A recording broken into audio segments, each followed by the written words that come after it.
What would you do if you were ordered to climb into a machine that had a 75% chance of killing you? In 1943, that wasn't a hypothetical question. It was the grim reality for the young American crews of the B-17 Flying Fortress. Their own commanders had crunched the numbers. If you flew 25 missions over Nazi Germany, you were not expected to survive. They had a different name for their legendary bomber. They called it the Flying Coffin. This is the story of how the air war over Europe was almost lost before it began. And it's the story of the two miracles, one of technology, one of tactics, that transformed this flying death trap into the weapon that would ultimately pummel the Third Reich into surrender. To understand the depth of this failure, we must first understand the grand illusion of American air power. In the 1930s, as Nazi Germany was building its terrifying war machine, the United States clung to a powerful idea: that a new kind of warplane could make bloody trench warfare obsolete. This bomber would be so fast, so high-flying, and so heavily armed that it could defend itself against any enemy fighter. It wouldn't need an escort. It would be a fortress. And when the Boeing Model 299 rolled out in 1935, it looked the part. It was massive, with a wingspan wider than a blue whale is long. It had 4 powerful engines, and it was armed with 5 machine guns. A newspaper reporter, stunned by its formidable appearance, dubbed it the Flying Fortress in his article. The name was a propaganda gift. It captured the public's imagination and cemented a dangerous idea in the minds of military strategists. This bomber was invincible. But this illusion was built on a fatal miscalculation. The early war games and theories had not accounted for the sheer brutality of integrated air defense. They imagined a few brave fighters attacking a lone bomber. They did not imagine a coordinated swarm of them, guided by radar, attacking from all angles. They did not imagine the hellish storm of flak, the anti-aircraft artillery that would turn the sky into a shredded metal inferno. The B-17 was designed for a gentleman's duel. It was about to be thrown into a back-alley knife fight. When the United States entered the war after Pearl Harbor, these untested fortresses, and the even more untested boys who would crew them, were shipped to England. They became the spearhead of the newly formed 8th Air Force. Their commander, General Ira Aker, was a true believer in the doctrine of precision daylight bombing. While the British bombed by night, aiming to destroy entire cities and break civilian morale, the Americans would fly by day. They would use their secret weapon, the Norden bomb sight, a complex, gyroscopically stabilized analog computer that was touted as being able to drop a bomb into a pickle barrel from 20,000 feet. They would surgically dismantle the German war machine, hitting factories, oil refineries, and ball bearing plants with pinpoint accuracy. It was a noble, clean, and utterly naive idea. The reality was about to hit them like a sledgehammer. The first missions over occupied France in 1942 were deceptively easy. The Luftwaffe was conserving its strength. The young American crews, many of whom had never even fired their guns in anger, began to feel a surge of confidence. Maybe the stories were true. Maybe they were invincible. That confidence evaporated in the fire and steel over Germany. The first deep penetration raids into the industrial heartland revealed the truth. The German defense was a perfectly orchestrated system of death. It began with radar, which would pick up the massive formations while they were still over the English Channel. By the time the B-17s reached the coast of Europe, the Luftwaffe's fighter controllers were already vectoring squadrons of Messerschmitt Bf-109s and Focke-Wulf FW-190s to intercept them. The attacks were methodical and ruthless. The German pilots were veterans, hardened by years of combat over Spain, Poland, and Russia. They quickly identified the B-17's weaknesses. The most devastating was the head-on attack. The early B-17s had very little forward-facing firepower. A German pilot would line up a mile ahead of the formation, then turn and dive straight at the lead aircraft, his wings flashing with the fire of 20mm cannons and machine guns. He had about 3 seconds to fire before he had to break away to avoid a collision. In those 3 seconds, he could kill pilots, destroy engines, and set bombers ablaze. It was a terrifying game of chicken played at 300 miles per hour with lives as the currency. But the fighters were only half the story. As the bombers droned relentlessly toward their target, they entered Flak Alley. This was where the German 88mm flak guns waited.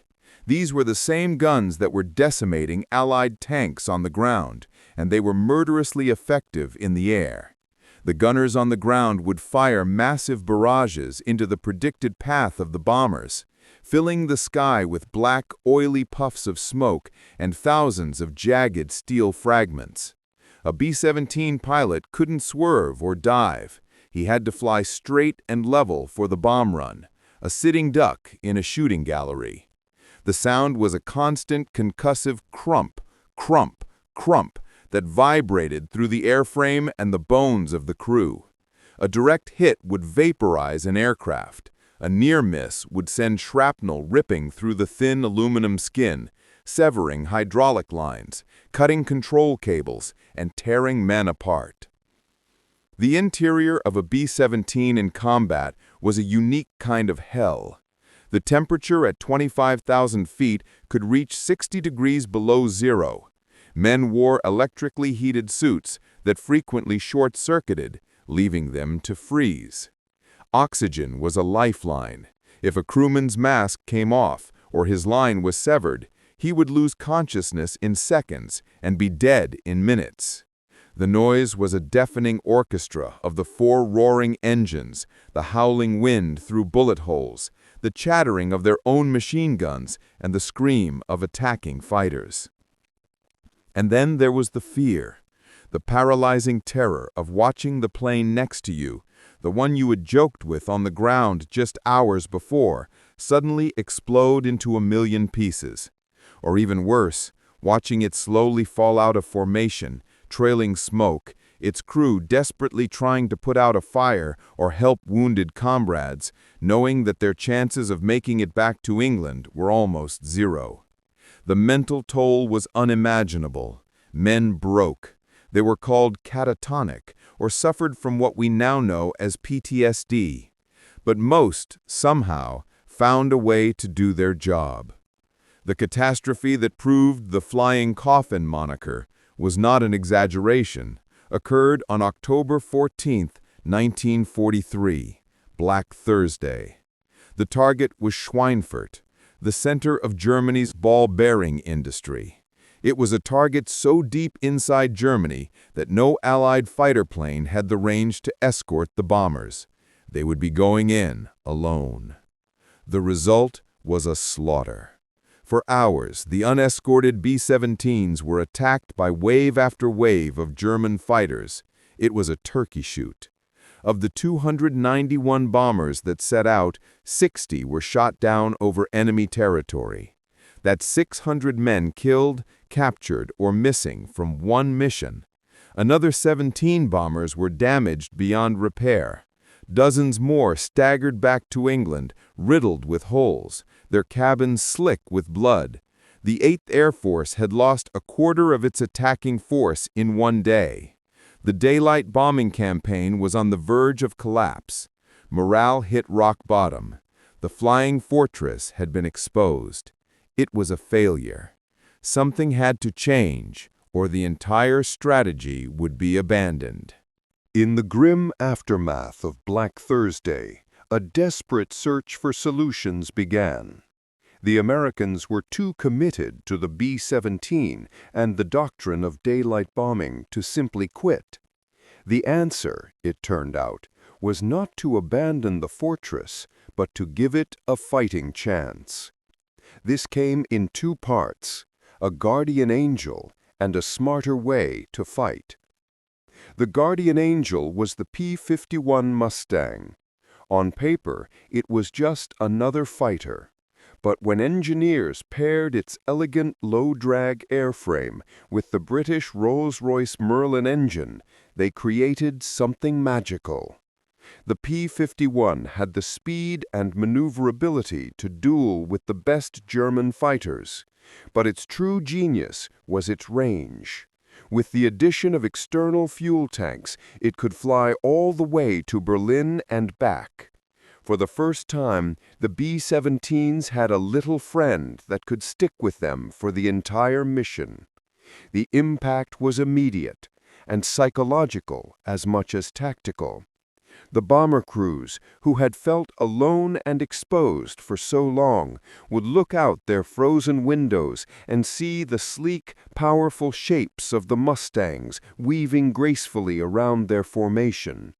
The P-51 pilots were given a new, aggressive mandate. Don't just defend the bombers, hunt the enemy. Seek out the German fighters and destroy them before they can even get close. The Luftwaffe, already suffering from a shortage of experienced pilots, was now being bled white. The P-51s owned the sky. The second part of the solution was the perfection of the combat box formation. This was the evolution of the original fortress theory, refined through blood and experience. Instead of a loose gaggle of planes, the bombers flew in a tight, three-dimensional staggered formation. Each group of 18 to 21 aircraft was positioned so that their gun coverage overlapped, creating a virtual dome of steel around the entire formation. There were no safe angles of attack anymore. A German pilot diving on the formation would have to fly through a hailstorm of .5 caliber bullets from dozens of guns. Flying in the combat box required incredible skill and nerve from the pilots. They had to hold their position, sometimes with wingtips just feet apart, in turbulent air while being shot at. It was an aerial ballet performed under hellish conditions. But the discipline paid off. The combined firepower of a well-formed combat box was devastating. The fortresses were finally living up to their name, not through individual strength, but through collective, disciplined defense. By early 1944, the 8th Air Force was no longer a vulnerable target. It was a sledgehammer. Under a new, aggressive commander, General Jimmy Doolittle, the strategy shifted completely. His famous order to his fighter pilots was simple: "My primary mission is to destroy the German Air Force. You will go with the bombers, but your job is to kill German fighters. Where you find them, in the air, on the ground, it doesn't matter. Kill them." This new philosophy was unleashed during Big Week in February 1944. For 6 days, the 8th Air Force, in a coordinated campaign with other Allied air forces, launched a massive assault on the German aircraft industry itself. The goal was to lure the Luftwaffe into a final, decisive battle of attrition. And the Luftwaffe had to respond. They rose to defend their factories, and they were met by a wall of P-51s and the impenetrable combat boxes of B-17s. The losses were heavy on both sides, but the Americans could replace their planes and pilots. The Germans could not. Big Week was a strategic triumph from which the Luftwaffe never recovered. From that point on, The B-17s ruled the skies of Europe. The formations grew larger and larger, 1,000 bombers or more, darkening the sky in a seemingly endless stream. It was a terrifying, awe-inspiring display of industrial power. Their targets were expanded to systematically dismantle the German war machine: oil refineries, synthetic fuel plants, transportation networks, and tank factories. The B-17 had completed its journey.